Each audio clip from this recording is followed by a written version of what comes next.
Bonjour, vous êtes sur CFM Radio. Nous accueillons aujourd'hui Pierre Tournemire dans le cadre de l'émission À bâton rompu, une émission qui vous est proposée en partenariat avec Le Villefranchois, le Studio Vernet et la Minute Villefranchoise. Pierre Tournemire, vous êtes ancien secrétaire de la Ligue de l'enseignement et actuellement vénérable maître de la loge du Grand Orient de France à Villefranche. Pierre Tournemire, qu'est-ce que donc qu'un vénérable maître ? Bonjour d'abord. Bonjour. Un vénérable maître, c'est une terminologie qui est propre à la franc-maçonnerie. En gros, c'est un président d'association et le temps où il est président, on l'appelle vénérable maître. Très bien. Alors, la franc-maçonnerie est un sujet qui est relativement obscur pour beaucoup de nos auditeurs. Et donc, nous avons demandé aux Villefranchois s'ils connaissent la franc-maçonnerie et ce qu'ils en pensent. Nous allons écouter donc le premier micro-trottoir réalisé par CFM. Non, honnêtement, je ne sais pas vraiment ce qu'est la franc-maçonnerie. J'avais un commerce, je servais beaucoup de francs-maçons. Je sais que c'est quelque chose de très particulier. Non, pas vraiment. Je suppose que ça concerne X corps de métier. Aucune idée. Je ne sais pas du tout. Non. Je sais ce que c'est et j'en pense pas très bien.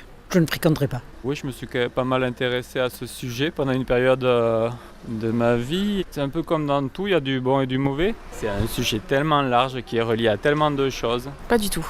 Je ne sais pas ce que c'est.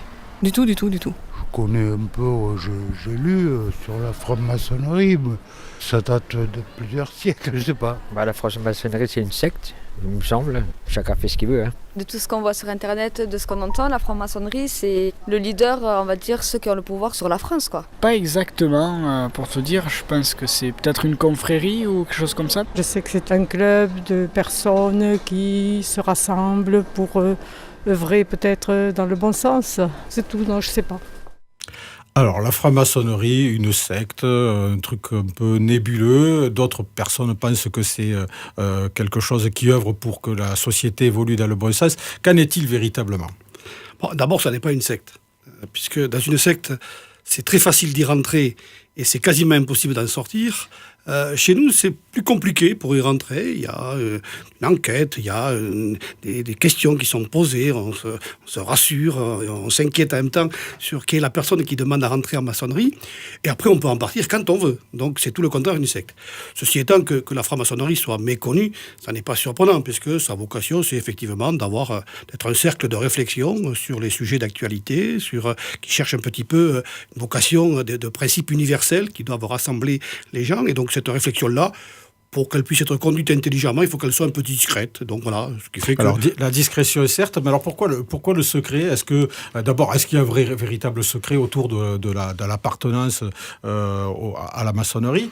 Et les raisons de ce secret, ça tient quoi ? À l'histoire, aux persécutions, à un certain nombre de choses ? Oui, je pense que d'abord, il n'y a pas de secret. Simplement, personne n'est obligé de dire s'il est ou pas franc-maçon, et un franc-maçon n'a pas le droit de dire qu'un autre est franc-maçon. Il appartient à chacun de décider se prononcer s'il souhaite qu'on sache ou pas qu'il est franc-maçon. Donc, mais autrement, il n'y a pas de secret. Simplement, il y a une discrétion qui est effectivement liée, je pense, à l'objet des travaux, qui nécessite effectivement d'être un peu de sérieux. Et donc, voilà. Alors, c'est quoi l'objet des travaux, juste alors, puisqu'on l'évoquait ?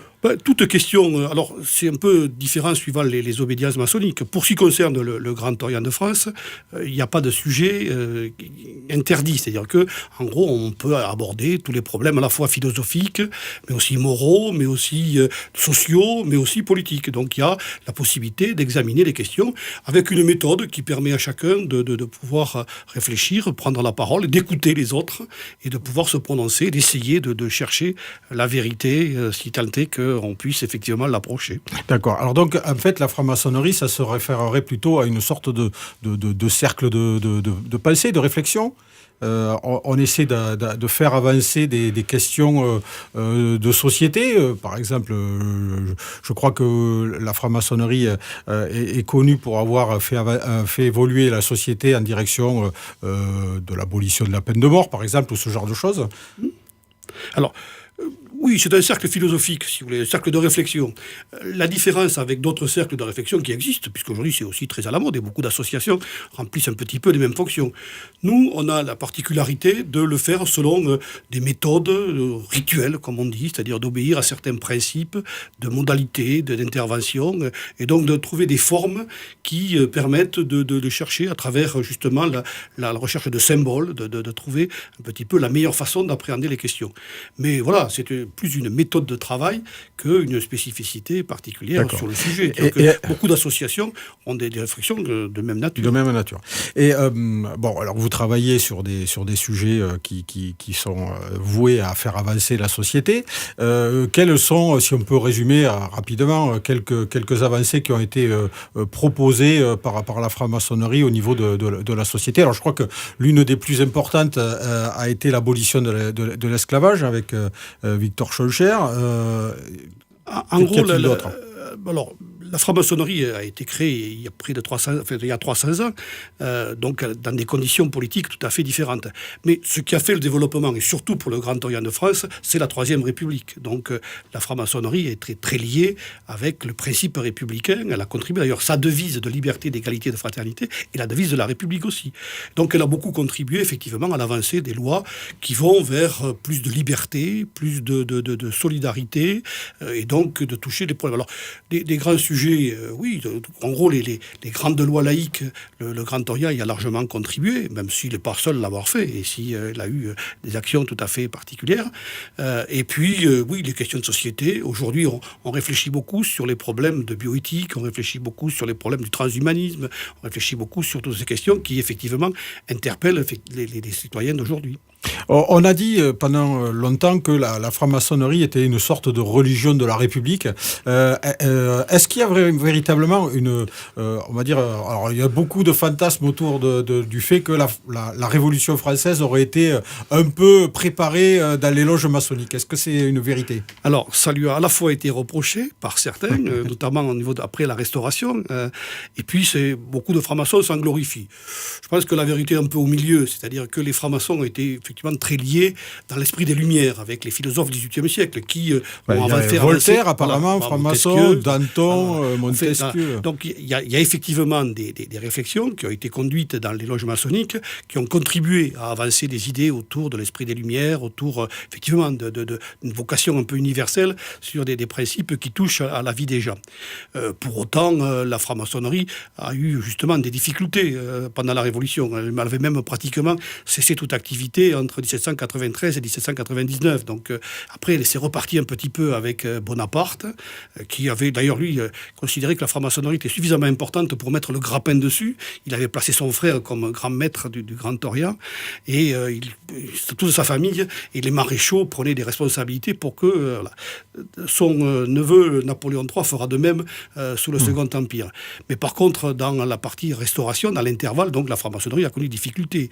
Et si elle s'est largement redéveloppée avec la Troisième République, elle a eu un sérieux coup avec l'arrivée du maréchal Pétain, puisqu'il y avait en gros 30 000 francs-maçons au Grand Orient en 1939.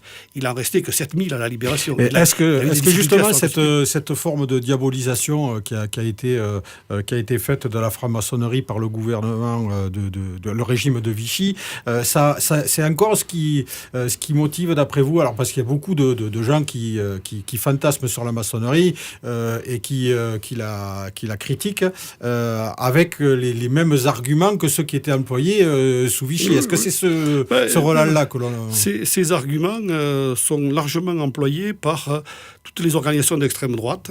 Et toutes les organisations fascistes, effectivement, ont ce genre de haine.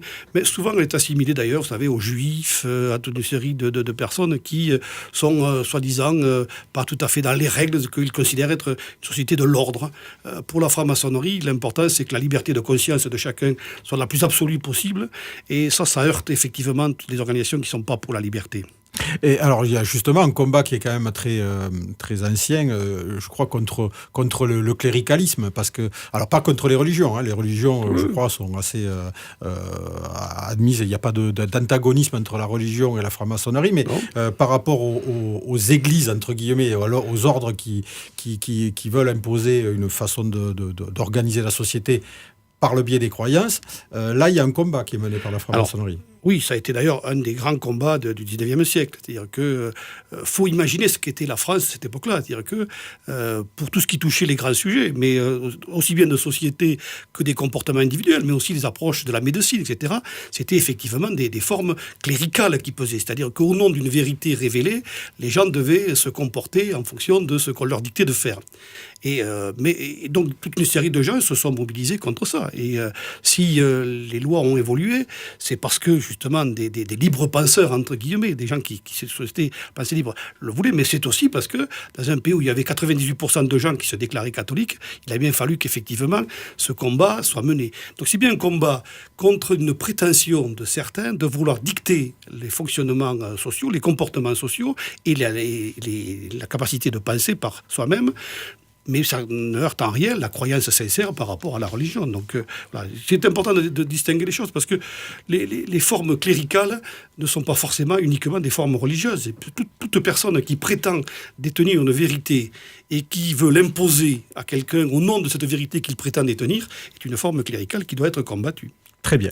Nous allons marquer une première pause en écoutant un morceau que vous nous avez suggéré. Il s'agit de La Quête, interprété par Jacques Brel. Pourquoi ce morceau ? Alors, je pense que ça signifie un petit peu ce que je viens de dire là. C'est-à-dire que Brel, il quête cette inaccessible étoile. C'est-à-dire que ce qui est important, c'est effectivement de pouvoir se diriger, de savoir où on va. Mais en même temps, les chemins qui permettent de savoir où on va peuvent être différents. Et on n'est pas obligé d'aller à la même vitesse sur ces chemins. Donc voilà, c'est-à-dire que tendre vers un endroit et essayer de cet endroit qui soit le plus rapprochant possible pour toutes les personnes, et en même temps laisser les personnes libres de se diriger comme elles le souhaitent et à la vitesse qu'elles le veulent. On écoute le grand Jacques.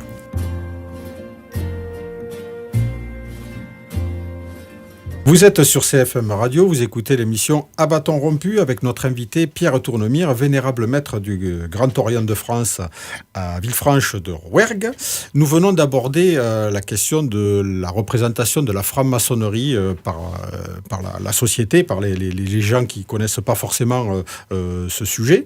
Nous allons à présent écouter un deuxième micro-trottoir où nous avons demandé aux passants s'ils pensent que la laïcité est menacée dans notre pays et pourquoi. Non, je pense pas. C'est pas parce qu'il y a forcément des extrémistes, que ce soit des deux côtés, que du côté gauche ou côté droite, que forcément ça va menacer. Il y a des risques, parce qu'il y a d'autres religions qui font poids. Nos jeunes risquent d'être influençables. Non, je pense pas qu'elle soit menacée du coup. Dans les écoles et tout ça, en général, c'est souvent laïque. Pas encore, je crois pas, moi. Faut faire attention quand même. Il y en a qui pensent que c'est menacé. Non, moi je ne crois pas. Non. Moi je dirais que oui, vu la manipulation des infos publiques, moi je dirais que oui. Je pense que les Français ils y tiennent à leur laïcité depuis la Révolution. La laïcité, oui, je pense qu'elle est menacée, oui, je pense qu'il faut aujourd'hui remettre aux enfants tout ce qui est moral. Non, ça ne me fait pas peur, non. Bon, parce que j'ai pas peur de tout ce que les gens racontent. Même qu'il y ait quelques fadas. Dans notre pays, la laïcité en tant que réel respect de tous les courants religieux, spirituels, n'existe pas. Oui, mais les instituteurs, les maîtres d'école, tout ça, en sont pour beaucoup. Il y a du laisser-aller, ils font pas leur job. C'est bien que les religions soient mélangées et pour moi, je pense pas que la laïcité soit menacée.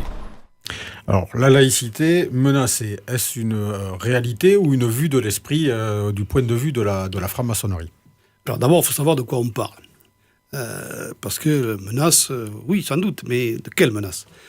La laïcité, c'est un principe d'organisation de la société qui garantit la libre conscience pour chacun et la libre expression de ses convictions pour tous. Donc ça, c'est toujours menacé. Toute société, il y a toujours un risque que certains prétendent vouloir dicter la loi aux autres. Et donc, si on regarde la situation française, ce qui est un petit peu préoccupant, c'est que quand on regarde, l'Observatoire de la laïcité vient de faire un sondage, là, il y a une dizaine de jours, sur comment les Français percevaient la laïcité. Quand on regarde les résultats, plus des 3/4 des Français estiment que la laïcité est un bien qui doit être préservé. Mais quand on regarde un peu plus précisément, on s'aperçoit que si 85% des plus de 65 ans pensent cela, il n'y a que 59% des 18-25 ans qui le passent. Alors donc ça voudrait dire que par rapport à notre auditrice qui disait que le job n'est pas bien fait à l'école et tout ça, il y a peut-être du travail. Je vais y revenir à l'école d'abord, mais je pense qu'il faut aussi expliquer ça par le fait que, alors c'est peut-être opinion personnelle, je ne sais pas si là-dessus tout le monde pense pas comme moi dans les rangs de la franc-maçonnerie, mais je pense que si pour les plus de 65 ans, la laïcité doit être préservée, c'est parce qu'elle a correspondu à une époque où effectivement c'était une aspiration à la liberté, et donc la laïcité permettait effectivement aux gens de vivre plus intelligemment en liberté. Aujourd'hui, trop souvent, pour des jeunes, laïcité est assimilée à interdiction de porter tel signe religieux, ostentatoire, et donc voilà. Et donc, ce qui fait que c'est peut-être pas très bien compris. En plus, quand on regarde le sondage plus attentivement, on s'aperçoit que sur beaucoup de questions, en fait, les gens qui se recommandent la laïcité, en fait, ne savent pas ce que c'est et ont des opinions qui sont tout à fait contradictoires par rapport au contenu. Et en particulier, pour tout ce qui touche l'expression de ces convictions dans l'espace public. Pour beaucoup de gens, pour une majorité de gens dans le sondage, la religion est une affaire privée, au sens que ça ne regarde que soi et qu'on n'a pas à l'exprimer en public. Or, justement, la laïcité permet d'exprimer dans des conditions bien précises, c'est-à-dire qu'il faut respecter les autres, il faut respecter les lois, il faut respecter les libertés publiques, mais on a le droit d'exprimer, y compris dans l'espace public, ses propres convictions. Donc, vous voyez, alors, est-ce que l'école... Il y a quand même, alors par rapport justement au fait que des personnes se saisissent de la laïcité sans forcément avoir une connaissance parfaite de ce que ça représente, il y a quand même le Rassemblement national qui en a fait une forme de cheval de bataille. C'est un hold-up, oui. C'est quand même relativement récent, je crois, par rapport à de s'être intéressé à la laïcité. Et j'ai l'impression que c'est plus aujourd'hui une sorte de fer de lance pour lutter contre un type de religion, enfin une religion en particulier, en l'occurrence c'est l'islam. Je vais y venir, mais avant je veux quand même répondre à la question sur l'école. Il y a des gros progrès qui ont été faits, hélas, depuis 2015, puisque c'est quand même les attentats dans ce pays qui ont amené à ce que, justement, l'éducation nationale se préoccupe beaucoup plus d'enseigner la laïcité. Mais il faut savoir quand même que la très très grande majorité des enseignants n'ont jamais reçu aucune formation sur ce qu'était la laïcité. C'est singulier dans un pays où la laïcité est un fondement. Ça paraissait quelque chose d'acquis, on n'avait pas le savoir. Et d'où les incompréhensions suivantes. Et d'où le fait qu'effectivement aujourd'hui, certains peuvent considérer que la laïcité n'est plus ce principe d'organisation permettant à ce que chacun puisse vivre intelligemment avec d'autres, mais devient un peu le fer de lance, un peu l'étendard pour assurer une identité française incertaine qui serait forcément chrétienne ou alors obéissant à des principes républicains fantasmés, et que ces principes-là seraient menacés par des nouveaux arrivés, et par une religion nouvelle, donc effectivement par les immigrés et par l'islam. Mais c'est tout à fait un hold-up dans la mesure où, au contraire, la laïcité doit permettre effectivement à ce que chacun puisse exprimer ses différences, mais de le faire dans un cadre bien établi, de respect à la fois des lois et des autres. Donc pouvoir pratiquer sa religion en toute liberté. Absolument. Et y compris de l'exprimer. Donc quand on dit la religion est une affaire privée, c'est exact au sens qu'elle ne dépend pas c'est un choix personnel. Ça ne dépend pas de l'État et elle ne peut être imposée par personne. Mais ça ne veut pas dire qu'elle est confinée dans l'espace de son foyer ou dans des lieux de religieux. Non, on peut exprimer ses convictions sur la place publique, on peut le faire même avec beaucoup de convictions, encore une fois, à la condition de respecter l'ordre public et les personnes. Alors, il y a quand même, par rapport au Rassemblement national, puisqu'on en a parlé, ils prennent quand même l'exemple des prières de rue. Alors, est-ce que ça, c'est quelque chose qui peut s'exercer dans le cadre de la loi républicaine, et notamment du respect de la laïcité? Alors, je ne pense pas que la rue soit le meilleur endroit pour faire des prières. Mais ça n'est pas interdit. La laïcité, que les processions n'ont jamais été interdites. Vous savez, dans l'entre-deux-guerres, il y avait beaucoup d'endroits où des municipalités voulaient interdire les processions, etc., les soutanes, et donc souvent porter plainte. Et comme le Conseil d'État faisait remarquer que quand l'ordre public n'était pas troublé et quand les personnes étaient respectées, il n'y avait aucune raison d'interdire.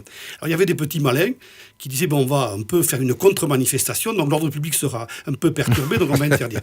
Le Conseil d'État a dit non. Je crois qu'il faut qu'on soit là par rapport à ça tout à fait précis et rigoureux. Oui, il faut qu'il y ait des lieux de culte qui soient dignes, et donc la rue n'est pas le bon endroit pour ça. Mais il n'y a pas de raison non plus de stigmatiser, et s'il peut y avoir des expressions un peu festives, la bénédiction des rameaux sur la place Notre-Dame n'a jamais fait reculer la laïcité. Très bien. Donc en fait, la laïcité, c'est quand même une loi qui prône la tolérance, et c'est pas une loi qui est coercitive, enfin, en termes de pratiques religieuses. Tout à fait. Alors voilà, le malentendu par rapport à cette loi, c'est que elle a été faite dans un contexte effectivement d'affrontement un peu brutal, c'est même plus que brutal, puisque les menaces que les congrégations faisaient peser sur la République ont eu en retour des réponses du berger à la bergère. Et le gouvernement d'Émile Combes a pris quelques mesures hostiles aux religions qui étaient effectivement suffisamment vives pour mettre le pays un petit peu en effervescence. Et donc dans ce contexte-là, la loi de séparation était devenue inévitable, puisque les relations étaient rompues avec le Vatican. Il fallait une loi qui définisse effectivement les conditions de rapport entre l'Église catholique et l'État.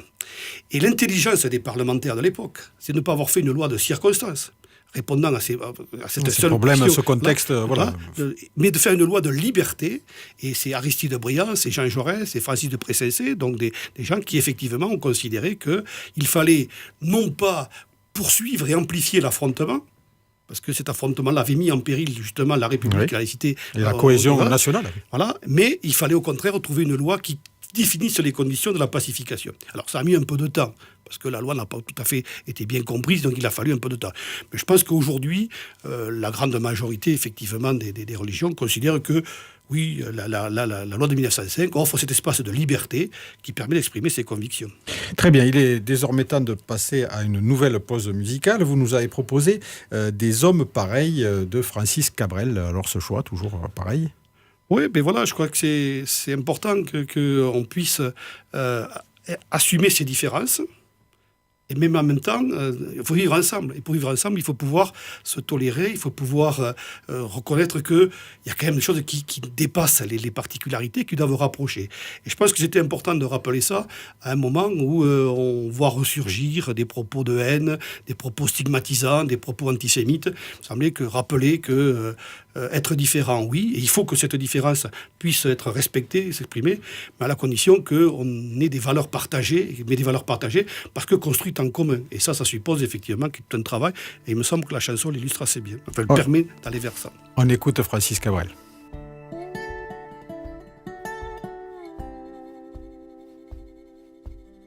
Vous êtes sur CFM Radio, vous écoutez l'émission À bâton rompu. Nous recevons aujourd'hui Pierre Tournemire, vénérable maître du Grand Orient de France à Villefranche de Rouergue. Nous venons d'aborder la question de la laïcité.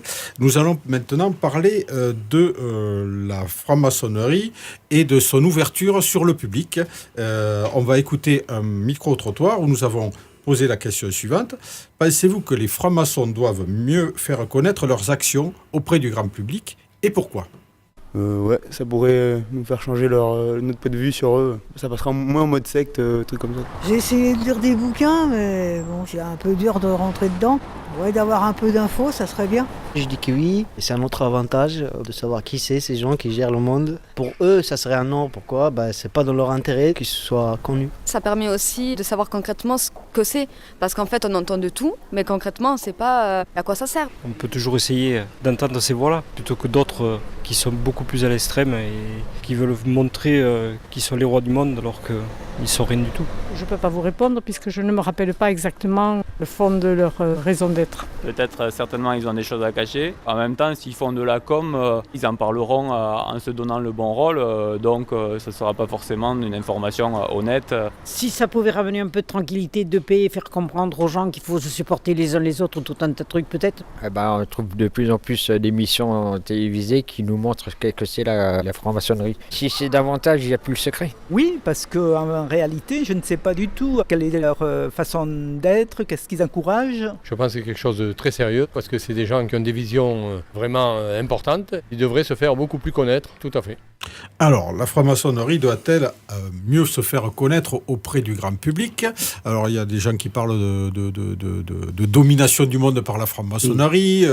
Bon, voilà. Qu'est-ce que vous pensez? Est-ce que d'abord, votre présence ici témoigne du fait que vous avez souhaité répondre à notre invitation J'ai accepté avec grand plaisir votre invitation, d'autant qu'il se trouve que aujourd'hui, à Villefranche, on a décidé effectivement sur un aspect bien précis, une extériorisation, puisque nous allons organiser le 15 mars au lycée Beauregard une conférence sur le thème citoyenneté européenne par la liberté et la laïcité. Il nous a semblé effectivement qu'à quelques semaines des élections européennes, sur ce sujet-là, il était important de mieux faire savoir un peu ce qu'était cette citoyenneté européenne qui est en cours d'élaboration et de faire mieux connaître aussi comment la laïcité peut être une bonne réponse par rapport à ça. Et on a demandé à Michel Miaille, qui est un professeur de droit de Montpellier, professeur honoraire de droit, qui a par ailleurs été grand maître de loge de la GLMU, et de venir... GLMU, excusez-nous, mais pour la Grande Loge Mixte Universelle, qui est une obédience parallèle au Grand Orient, qui existe, et qui sera d'ailleurs accompagné de Claude Champetier, qui est un conseiller de l'ordre du Grand Orient, et qui pourra aussi répondre à des questions. Et donc on a souhaité, effectivement, alors à l'époque où tout le monde parle de grands débats, il nous a semblé que cette question européenne, de comment justement faire un petit peu société en Europe était importante, et que par rapport à ça, les francs-maçons avaient travaillé ces questions-là, et que c'était important de pouvoir en débattre avec des gens qui ne sont pas francs-maçons. Donc j'invite toutes les personnes le 15 mars à 18h30 au lycée Beauregard à participer à cette réunion. Pour le reste, je pense que, non pas qu'on ait des choses à cacher, mais c'est mieux qu'effectivement on puisse travailler en toute sérénité, et que voilà, on n'est pas obligé de s'extérioriser en permanence. Il y a suffisamment de méthodes qui permettent... L'important, c'est aussi que les francs-maçons, individuellement, puissent, au sein de l'atelier, discuter avec d'autres des sujets, et qu'ensuite, eh bien, ils fassent le bon usage de ce qu'ils ont discuté dans le temple pour pouvoir s'investir dans la société. Atelier, temple, c'est quoi? C'est le lieu de réunion? Voilà, alors, voilà. C'est des formulations, encore une fois. Donc, on pourrait dire c'est la salle de réunion. D'accord, bon, voilà. Parce que pour le commun des mortels qui n'a pas les clés de votre vocabulaire spécialisé, voilà, ça mérite d'être éclairci. Ils n'auront qu'à venir le 15 mars, comme ça ils pourront avoir des réponses. Avoir des réponses concernant le truc. Alors, par rapport à la franc-maçonnerie, ce fantasme-là de domination du monde par un réseau qui serait occulte, là, c'est quoi au juste cette affaire? Si c'était vrai...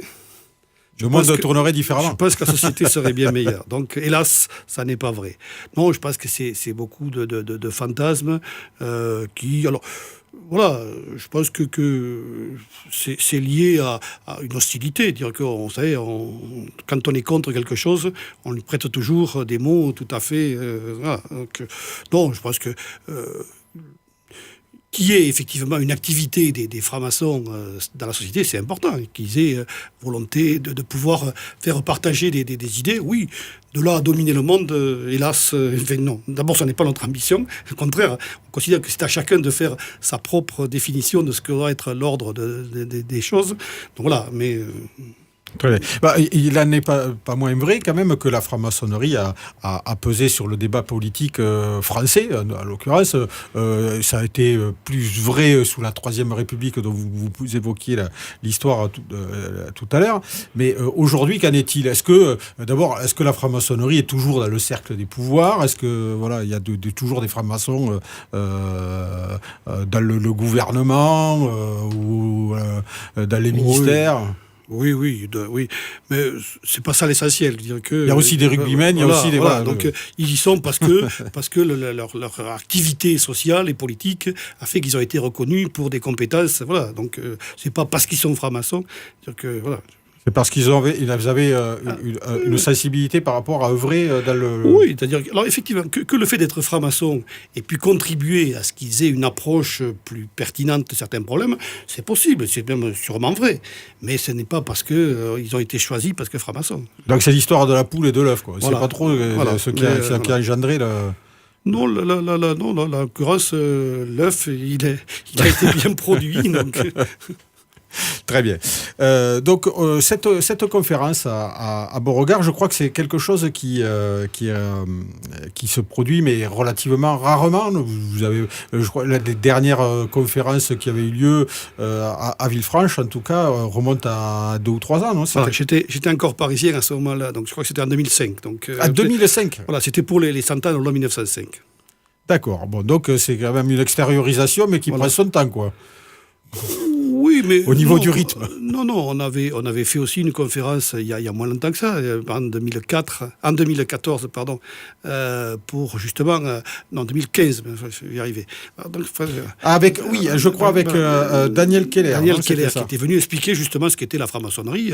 C'était à l'époque à la salle de la Madeleine. Daniel Keller, rappelons-le, était à l'époque. C'était le grand maître du Grand Orient de France. C'est-à-dire le président de toutes les associations. Le président de la République franc-maçonne. D'accord, très bien. Bon, mais nous allons maintenant marquer une nouvelle pause musicale avec la chanson d'Alain Souchon qui s'intitule « La chanson parfaite ». Pourquoi ce choix ? Chanson parfaite, pour nous, c'est important, puisque pour lui, il n'y a qu'à lever les yeux sur l'hôtel de ville et de voir ce qui est gravé, liberté, égalité, fraternité. Donc votre devise. Voilà. On écoute Alain Souchon.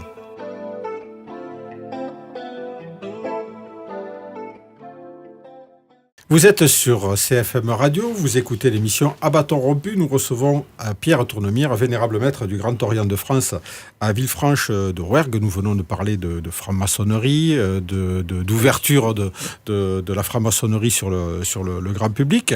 Nous allons maintenant aborder la dernière partie de cette émission avec les questions des internautes et des auditeurs de CFM. Les internautes, c'est via le réseau La Minute Villefranchoise. Donc, la première question vous est posée par Angèle. On l'écoute. Bonjour, je m'appelle Angèle et j'habite à Villefranche et j'aurais voulu savoir quel était le lien exact, puisqu'on sait qu'il y a de nombreuses personnes fortunées qui sont francs-maçons, et le lien exact entre la fortune et le pouvoir économique et la franc-maçonnerie. Alors, le lien entre la fortune et la franc-maçonnerie. Est-ce qu'il y en a un d'abord ? Non, il n'y en a pas. Simplement, effectivement, dans la franc-maçonnerie, il y a des frais pour organiser, pour faire fonctionner. Donc, il y a des cotisations qui ne sont pas effectivement tout à fait données. Donc, c'est effectivement peut-être une barrière pour certains, mais il n'y a aucun lien direct entre la richesse et la franc-maçonnerie. D'ailleurs, on n'a pas besoin d'être riche pour être franc-maçon. Non. D'ailleurs, ce n'est pas le cas. À ma connaissance, il y a très très peu de gens très très riches dans la franc-maçonnerie. Il n'y a peut-être pas suffisamment de pauvres. Mais bon, voilà, c'est plutôt quelque chose qui est assimilé à la petite bourgeoisie de province. Voilà. Très bien. Deuxième question. La deuxième question vous est posée par Cédric. Bonjour, je suis Cédric de Villefranche-du-Rouergue. Ma question est, pourquoi ne faut-il surtout pas avoir peur des francs-maçons ? Alors, la peur des francs-maçons, d'abord, est-ce que les gens ont peur des francs-maçons ? Et si oui, ont-ils raison ou tort ? Alors, certains, sans doute, ont peur des francs-maçons, mais voilà, on n'est pas méchants. Et par l'époque, on reprochait à certains d'avoir le couteau entre les dents. Nous, on ne nous a jamais reproché ça, mais on nous reproche d'avoir effectivement des activités un petit peu obscures. Je rassure, ça n'est pas le cas. Donc, il n'y a aucune raison d'avoir peur. Donc, peur infondée. Troisième question posée par Joël. Bonjour, je m'appelle Joël, j'habite à Villefranche de Rouergue. Je voudrais savoir s'il y a un rapport entre les maçons, ceux qui construisent des maisons, et la franc-maçonnerie. Un rapport entre les maçons et les francs-maçons. Alors, historiquement, il paraît qu'effectivement, il y a une filiation avec ceux qui ont construit les cathédrales, qui effectivement avaient des signes, des rites, et qui ensuite ont largement contribué au compagnonnage. Alors, qu'il y ait des liens, non. C'est des liens historiques. Voilà, puis il n'y a pas de lien particulier. C'est une façon de construire effectivement des monuments, mais des monuments symboliques. Voilà, c'est donc, il y a un héritage, on va dire, sur le plan de l'organisation du secret des métiers, comme c'est dans le compagnonnage, c'est-à-dire où on se donne des secrets de fabrication qu'on se transmet à certains. C'est plus l'utilisation de symboles, c'est plus l'utilisation de rites qui, effectivement, créent des liens, donc pour qu'il y ait un rapprochement entre les personnes membres de la franc-maçonnerie. On écoute maintenant la question de Émile. Bonjour, je m'appelle Émile Bonnefils, j'ai 17 ans, j'habite à Limogne-en-Quercy et la question serait combien y a-t-il de francs-maçons ou de chambres de franc-maçonnerie en France ? Alors, de chambre de franc-maçonnerie, je ne sais pas ce que c'est. Donc, je pense qu'il a voulu parler d'ateliers, de loges, etc. Voilà. Donc, en gros, on estime à peu près à 120 000, 130 000 francs-maçons. Il n'y a pas de statistiques officielles, donc on ne sait pas. Au Grand Orient, on est à peu près 50 000. Au Grand Orient, il y a 1200 ateliers, comme on dit, ou loges. Répartis sur l'ensemble du territoire. National et que national ou ça déborde? Alors, national, c'est à peu près correctement rempli sur l'ensemble du territoire métropolitain, mais aussi aux Antilles, mais aussi à La Réunion, mais aussi, bien sûr, là. Donc, sur la totalité du territoire. Et il y a des liens, bien sûr, avec des francs-maçons dans le monde. On estime en gros à 1 ou 2 millions de francs-maçons dans le monde. C'est pas beaucoup quand même. Par rapport à 8 milliards, c'est pas beaucoup, non. D'accord.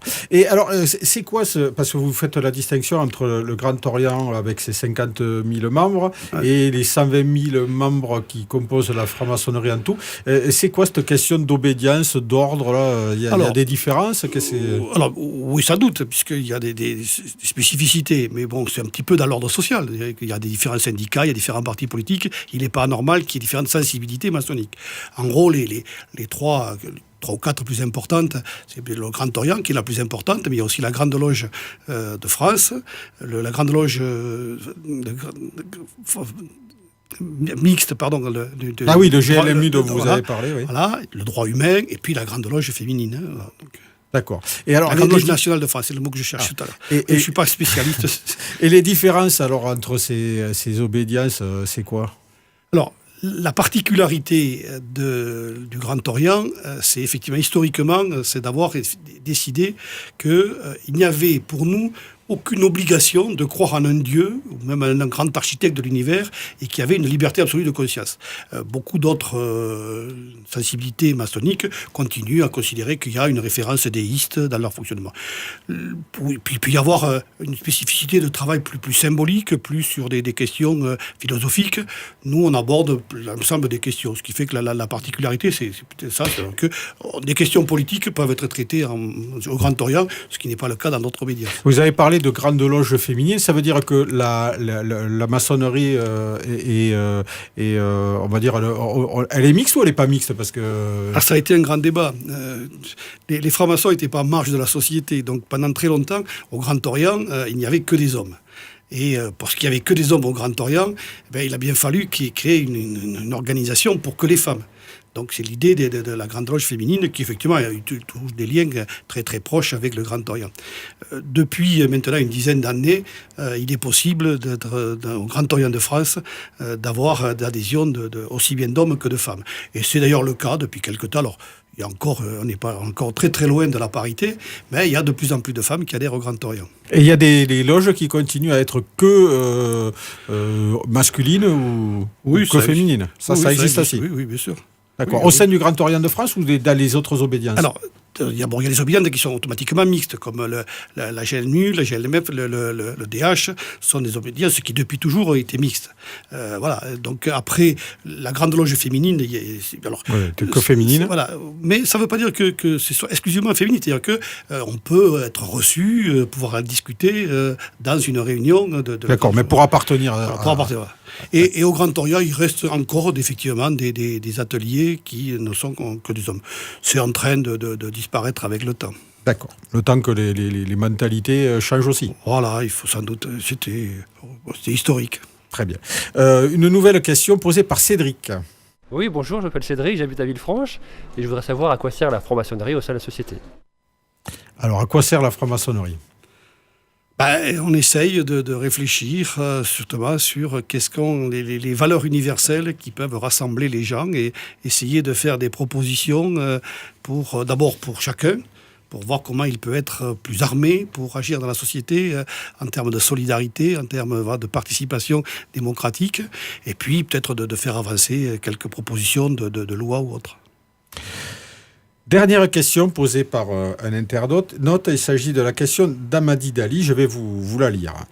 On retrouve beaucoup de francs-maçons dans les ministères importants, tels que ceux de l'Intérieur et de la Justice. Sous couvert d'humanisme, ne cherchez pas plutôt à vous placer.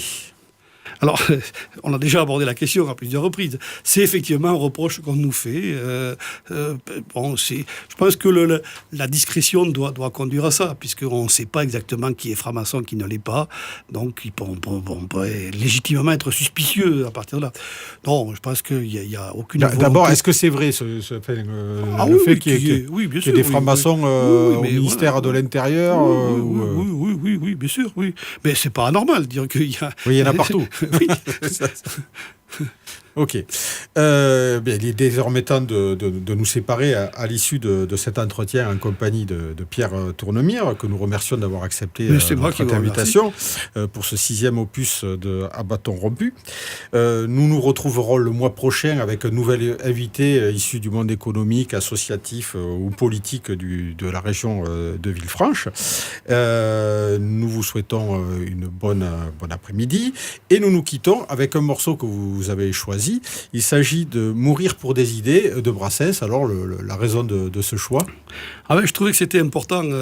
C'est bien que ça vienne en conclusion, puisque ça résumait bien, je pense, comment on doit s'animer. C'est-à-dire qu'il faut des idées, et ça vaut le coup de se battre pour des idées, mais il faut se méfier un petit peu. C'est-à-dire il faut aussi avoir des convictions profondes, mais il faut aussi douter et se dire que l'autre peut avoir une part de vérité, que par conséquent, en dialoguant avec lui, on peut avancer. Et je pense que Brassens aurait pu effectivement dire ça par rapport à, vous savez, un humoriste qui répondait à quelqu'un qui disait « Je suis convaincu ». Et il lui répondait « Vous aurez sans doute votre revanche ». Voilà. Très bien, on se quitte avec Brassens et Mourir pour des idées.